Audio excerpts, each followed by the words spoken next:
Yo, what's up guys? Eric Psychic here, and today we have some big news. Out of nowhere, Sipsoft released some news today about what they plan on adding in this year's summer update. I don't know if this is everything that will be in the update, but it's definitely a significant portion of it, and they already opened up a test server to try this stuff out.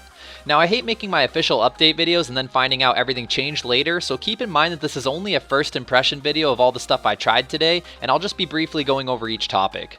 I'll most likely be making an updated video once the summer update is set in stone if possible and they don't close the test server on me again. So let's just get right into it and check out some of the new stuff we got today. First off, new summons for all vocations. I wouldn't really classify these as summons though, because you only get a particular one for each vocation. We don't have knights summoning fire elementals or anything like that. I would call these more of a temporary companion. The first being Skullfrost, the Knight summon. Skullfrost is an icy undead ghost thing that shoots ice and death attacks at your targeted enemy. I found the summon to be kind of squishy considering on a knight you're usually hunting big pulls, but I might as well throw this in right now that they also updated the challenge spell today and made it basically work like it always should have. It also has the added bonus of keeping monsters from running away even if they're low health, so monsters like Medusas and young sea serpents can be forced to die in every pull. You can see my knight easily rezzing the silencer off another knight, and he's able to pull it off of me as well. So back to Skullfrost. While Skullfrost is pretty squishy, you can easily Exeta-Rez the monsters off of him. He keeps his distance from your targeted monster though, so it can be kind of annoying if he accidentally lures more and then you have to save him. I don't really know if this summon will increase your DPS much while hunting, and I couldn't test any of this stuff in PvP yet, but his damage isn't too bad. All 4 of the summons heal themselves, so if yours is about to die you can just wait a minute and it'll heal back up to full. As of right now, you can't UH or mass res your own summon, and I couldn't check whether you damage it on PvP World since the test server is on optional PvP. Next up, we have Emberwing, the Paladin summon. This holy bird gives quite a nice AoE bonus to a Paladin's hunt by shooting mass sands and tiny fire GFBs at your target. The only problem I found with this summon is that it couldn't really keep up with me hunting since it's a ranged attacker. While testing it in Yalahar Grims, I would constantly pull the Grim Reapers off screen and Emberwing wouldn't follow until being forced to teleport towards me. Yes, all of these summons will teleport to you if you walk too far away. They will also follow you up and down ladders, teleport to you when you go off screen, walk in PZ with you, and log out and log into the game with you. Unfortunately, I don't believe this applies to normal summon monsters. But while we're talking about logging out and logging in, these summons only last 15 minutes at a time and have a 30-minute cooldown, so they aren't permanent. They're temporary and add a little boost to your hunt. They also cost 1 to 3,000 mana to summon depending on your vocation. After that, we have the Thunder Giant. This is the sorcerer summon that acts as a tank. No more relying on an EK and ED to team hunt, now we solo sorcerers can hunt all by ourselves. Nah, the summon isn't that good that you'll be hunting catacombs alone, but it is a nice tank. Basically all Thunder Giant does is melee whatever monster you have targeted and use a challenge spell with the radius of a mass sand to tank the monsters for you. I was actually able to hunt Rashomon all by myself this way thanks to Thunder Giant, and with the ability to stand on bombs you could probably find a lot of different spawns to have your summon tank for you while you DPS. The only problem of a tank summon like this is that it's obviously not as efficient as a human since it's now transferring all of the looting, pulling, damage, etc. on you instead of splitting up the tasks. So it's a nice feature for a solo mage, but will I actually use it in my current hunts? I'm not sure. Maybe we can find some new solo spawns with a tank, but there's a piece of me that thinks you'll lose out on experience waiting for this monster to tank for you compared to just running through destroying things like the way you hunt now. Another thing I should add is that these summons cannot participate in certain boss fights according to the news. I don't know exactly what this means, but I'm assuming you can't bring these into lever style bosses like the Farumbra's Ascension quest or Forgotten Knowledge areas. Finally, we have the Druid summon, Grove Beast. This summon is basically the same thing as the Sorcerer's Thunder Giant in that it tanks monsters and casts Exeta-Rez.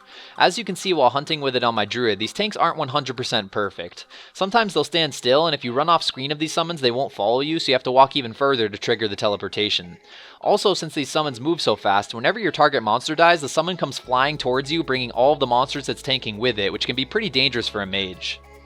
Alright, now that I've gone over the summons, a new spell coming out that is available for all vocations is called Second Wind. This spell increases your damage output the lower your health gets. It costs between 500 and 2000 mana depending on your vocation and has a 2-minute cooldown. In a PvE scenario, I don't know exactly how much of a use this spell will be. The buff doesn't kick in until you are below 25% health, which is extremely low for mages, not bad for paladins, but also kind of bad for knights. On my sorcerer, I had to sit below 600 health in order to get my damage increased, but I can't argue that it does increase by a lot. Maybe Karsek would find the spell more useful since he only has to go lower than 4000 health for it to start buffing his damage. Usually I would UE a Lizard Chosen for like a 1.1k, but with low health and Second Wind activated, I was UEing for 1800s and 1900s. PvP damage is half your monster damage, disregarding elemental protection, so that's almost a 1k non-critical hit on another player. The catch to Second Wind though is that you cannot wear Magic Shield or an Energy Ring while it is activated. If you have one on beforehand, you can't use the spell either. So I can't imagine many scenarios where a mage would want to risk low health for high damage, considering this isn't a passive ability where you just happen to hit red and then deal a huge amount of damage. You have to activate it. You have to willingly say, hey, I want to hit hard, so let me put my character in red health. My first thoughts is maybe this could be kind of a kamikaze spell. Imagine rushing someone in Benuta with a Gil set on. You put yourself at 300 health just so you don't die to their avalanche, then rush them and launch a UE, healing immediately after. I don't know, that sounds like one of the few scenarios I could imagine myself using Second Wind in PvP. You wouldn't be able to combo with a friend because you guys would kill each other, so that's all I can really get from this spell. It's just too risky to sit at 600 health as a level 300 to hit a little harder when you lose so much on death to monsters or risk getting soloed by another player. I think Paladins 1x1 can use this spell the best though, since their 25% health isn't ridiculously low and they can somewhat predict the max hit of the monster they're hunting. I tested it on Lizard Chosens with a Firewall and had very little problem since I could make sure the Lizard Chosens couldn't reach me.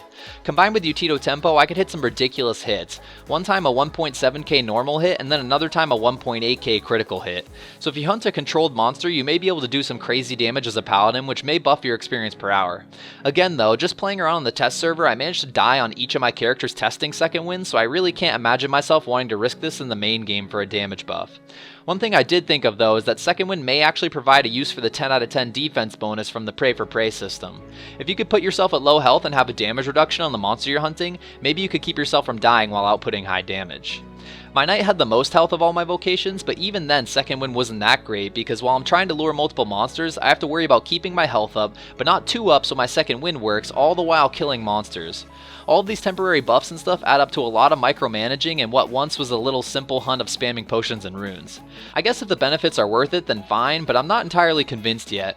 This is obviously the first day that these things were released though, and I'm sure more stuff will be tweaked, so we'll have to wait and see how it all turns out. The last couple things in this update include the ability to conjure a Wand of Darkness as a sorcerer and 3 different types of ammo as a paladin. The Wand of Darkness hits about the same as a Wand of Defiance, except it does death damage and gives you plus 2 ML. It only lasts 15 minutes as well, has a 30-minute cooldown, and costs 250 mana.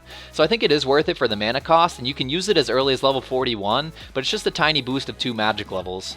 A small convenience I suppose for a lower level, but not very useful as a higher level seeing as we have crit wands and imbuable melee weapons. As for the Paladin ammo, the 3 new items are Diamond Arrows, Spectral Bolts, and Royal Stars. When casting the spell you get 100 of the arrows and bolts or 30 of the Royal Stars, and they expire after an hour with a 30-minute cooldown. I think in an hour I can shoot like 1200 or 1500 arrows, so in reality you're getting like 10 minutes of ammo per hour. They have the same accuracy as their predecessors, but 5 or 6 attack more. Since you can't sell this ammo on the market and they also expire, I'm assuming their main use will be for bossing as a paladin or PvP situations. They're really cost efficient though. The arrows cost 1000 mana for 100 of them, which boils down to 5.3 gold per arrow if you use strong mana potions. In that case I assume you'll just be using this off cooldown to add a little extra damage to your hunt and save a little money. So that's about everything that came out on the test server today. Again, I don't know if this is everything coming out in the summer update or just a portion. Anyone wondering if these spells will cost soul points, the answer is no. If you remember that survey where they asked about soul point spells, I believe I read on the forums today that they trashed that idea due to community feedback. Anyways, if there are any significant changes to these spells or more stuff is added for the summer update, then I'll be sure to update you guys. Thanks for watching and I'll see you guys next time.